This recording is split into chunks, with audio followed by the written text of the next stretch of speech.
ለምን በስርዓት አታወሪኝ? ሌላ ማታውቂው ሰው እኮ አይደለሁም እኔ እኮ ነኝ።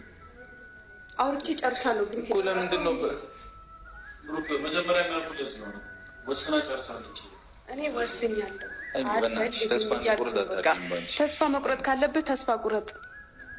በእኔና በአንተ ዙሪያ ተስፋ ቁረጥ። በቃ ብሩኬ በቃ ተወኝ። ይቅርታ ታደርጊልኝ? እኔ ምንም ለይቅርታ ቦታ የለኝም አሁን ላይ። እርግጠኛ ነሽ ብሩኬ? እኔ እና አንቺ እኮ በቃ ብናወራ እኮ ምንም የምናወራው ነገር የለም ብሩኬ፣ ምንም የምናወራው ነገር የለም። በቃ ልቀቀኝ እና ሂድልኝ። ምንም የተረጋጋንበት ነገር እኮ የለም እስካሁን። ሀይሚ ተረጋግተን ያወራነው። ለምን አይሰማኝም? እግዚአብሔር ለምን አሰሙኝም? ምንድን ነው የምትፈልጉት ከኔ? እኔ አንቺን ነው ፈልጉት። አንቺ ምንም አልፈልግም። እኔ አንቺን ነው ፈልግ። ለምን እኔን ትፈልገኛለህ? እኔ አልፈልግም። እኔ ደግሞ አንተን አልፈልግም። ምንም ቁጭ ብለን አናወራም። በቃ አያስፈልግም። ቁጭ ብዬ የማወራው አይነት ሰው አይደለም ከዚህ በኋላ። እኔ ከአንተ ጋር ቁጭ ብዬ የማወራ ሰው አይደለሁም። በቃ ይሄ ነው እኔና አንቺ መጨረሻ።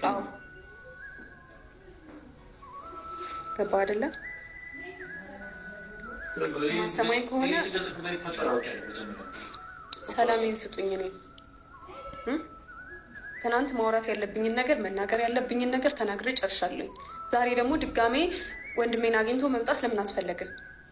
እኔ ከእሱ ጋር እኮ ችግር ይፈታል። ይቅርታ